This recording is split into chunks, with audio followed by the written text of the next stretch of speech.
ये वीडियो बिना स्किप किए पूरा देखना, क्योंकि बुढ़ापा तो एक दिन सभी पर आएगा। जो आज बच्चा है कल वो जवान होगा और धीरे धीरे बुढ़ापे की ओर चल पड़ेगा। चाहे कुछ भी उपाय लगा लो, इसमें किसी की कुछ नहीं चलेगी। ऐसा भी नहीं है कि कोई भले ही कितना ही धनवान क्यों ना हो, उसके लिए बुढ़ापा न आए। वह सारा धन देकर भी सदा के लिए जवानी नहीं खरीद सकता। ये भी नहीं हो सकता कि कोई बड़ा पहलवान है, ताकतवर है, तो बुढ़ापा उससे डरकर उसके पास नहीं आएगा।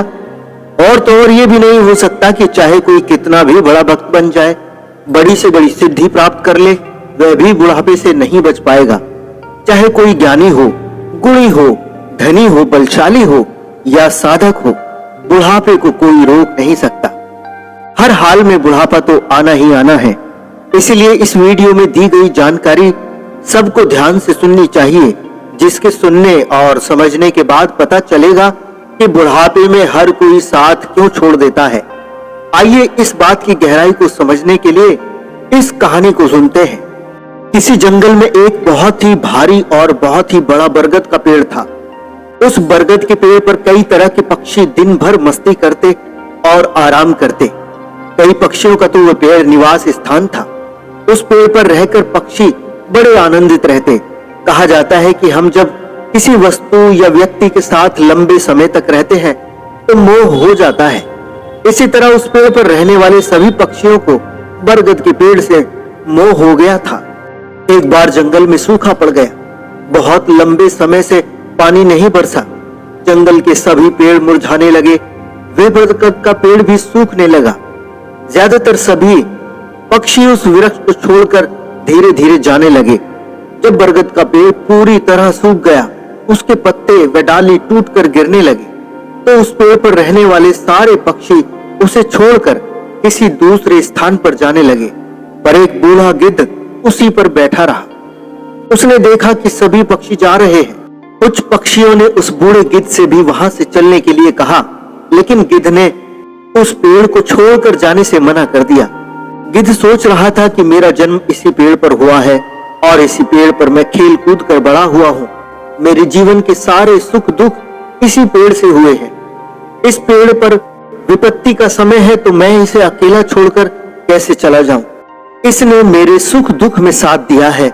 मैं इसका ऋणी हूं। मैं मरते दम तक इसे छोड़ नहीं पाऊंगा।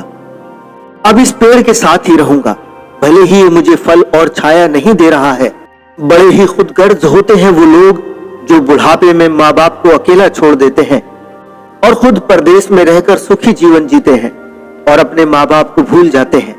ऐसी संतान पर धिक्कार है जो अपने माँ बाप के बुढ़ापे का सहारा नहीं बनते। जरा सोचो, जब तुम असहाय थे तब तुम्हारे माँ बाप ने तुम्हें अकेला छोड़ा था क्या?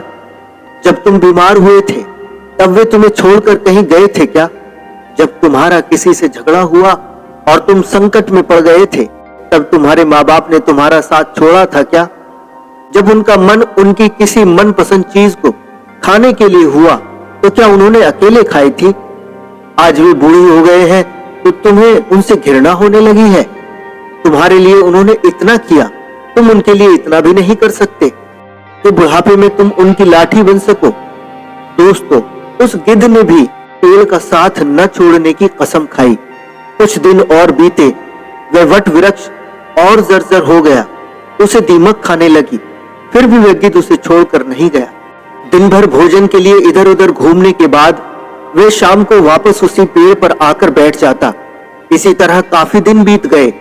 जो पक्षी वहां से दूसरी जगह चले गए थे वे आपस में बात करते कि गिद्ध अभी भी उस वट वृक्ष पर ही रहता है। चलो चलते हैं और उसे समझा बुझाकर अपने पास बुलाकर ले आते हैं। यही सोचकर कुछ पक्षी गिद्ध के पास गए और अपने साथ रहने का आग्रह किया। कहने लगे, कहां तुम इस सूखे पेड़ पर बैठे रहते हो? इस पेड़ का जीवन अब खत्म हो चुका है। मरे के साथ मरना कहां की समझदारी है? सभी के समझाने पर भी गिद्ध उस पेड़ को छोड़ने के लिए तैयार नहीं हुआ। कहने लगा, भाइयों, ये पेड़ मेरे लिए माँ बाप के समान है। मेरे माता पिता मुझे इसी पेड़ पर जन्म देकर चले गए थे। उनके जाने के बाद मैं इसी पेड़ पर खेल कर बड़ा हुआ हूँ। बचपन से लेकर आज तक मैं इसी के साथ रहा हूँ। अब जब इसका समय खराब है तो मैं इसे अकेला छोड़कर कैसे चला जाऊं? मैं अपनी मृत्यु तक इसी पर रहूंगा। आप सब चले जाओ, मैं आपके साथ नहीं आऊंगा। वे सब निराश होकर वापस चले जाते हैं और कहते हैं कि पेड़ के साथ साथ इस गिद्ध का भी समय खराब आ गया है, इसलिए उसे हमारी बात समझ नहीं आ रही है। अगले दिन कुछ पक्षी उसे फिर समझाने आए, फिर भी गिद्ध ने जाने से मना कर दिया।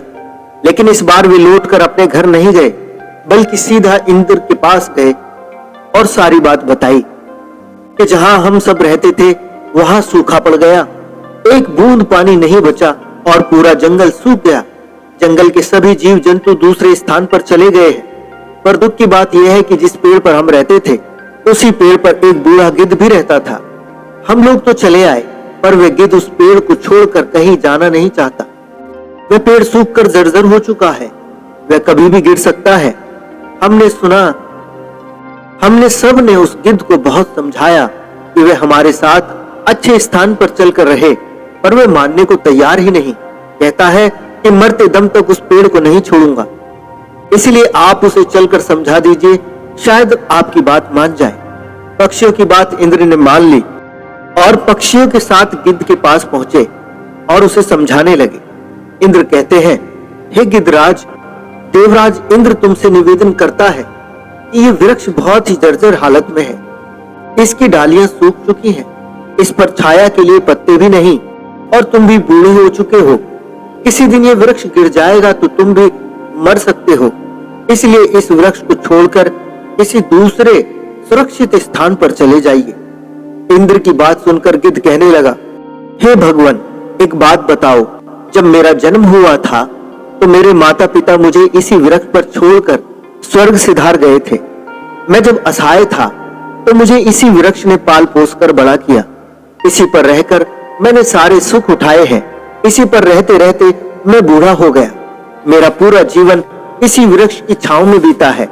आज जब इस वृक्ष पर विपत्ति आ गई तो मैं इसे छोड़कर कैसे चला जाऊं? अक्सर लोग ऐसे ही करते हैं। विपत्ति आने पर, गरीबी आने पर लोग अपने सगे संबंधियों का साथ छोड़ देते हैं, पर मेरे लिए पेड़ माता पिता बराबर है और मैं अंतिम सांस तक इसका साथ नहीं छोड़ूंगा। गिद्ध का ऐसा प्रेम देखकर इंद्र बहुत खुश हो जाते हैं और कहते हैं, हे गिद्धराज, मैं तुम्हें वरदान देना चाहता हूं, मांगो तुम्हें क्या चाहिए। तब गिद्ध कहता है, इंद्रदेव, यदि देना चाहते हो तो मुझे कोई वरदान नहीं चाहिए, बस इस बरगद के पेड़ को वरदान दे दो ताकि ये फिर से हरा भरा हो सके, इसकी आयु बढ़ जाए। मैं तो वैसे भी बूढ़ा हो चुका हूं, कुछ दिन का जीवन शेष बचा है और इस वृक्ष की छाया में मेरे जैसे बहुत से पक्षी सुखी रहेंगे, सबका भला होगा तो मुझे भी खुशी होगी। गिद्ध की बात सुनकर इंद्रदेव ने बरगद के सूखे पेड़ को फिर से हरा भरा बना दिया, पूरे जंगल में पानी बरसा दिया। सारे जंगल के वृक्ष भी हरे भरे हो गए, चारों तरफ हरियाली छा गई। जो जीव जंतु पशु पक्षी जंगल को छोड़कर चले गए थे वो फिर से वापस आने लगे। सभी पक्षी उस बूढ़े गिद्ध को बहुत सम्मान करते और सेवा करते और भोजन पानी की व्यवस्था भी लाकर दे देते। दोस्तों, इसी तरह उस बूढ़े गिद्ध का बाकी जीवन सुखपूर्वक बीत गया। हमें भी इस कहानी से सीख लेनी चाहिए कि अपनों का बुरे वक्त में कभी साथ नहीं छोड़ना चाहिए और जन्म देने वाली माँ बाप, पालन पोषण करने वाले पिता का तो बिल्कुल भी साथ नहीं छोड़ना चाहिए। ये आपके जीवन दाता है, आपके पालन पोषण में इन्होंने बहुत तकलीफ उठाई है। इनके बुढ़ापे में तुम इनका सहारा नहीं बन पाए तो तुम्हारा जीवन किसी काम का नहीं।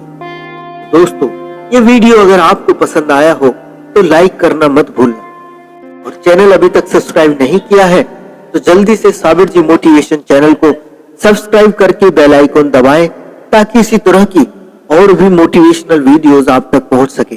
धन्यवाद।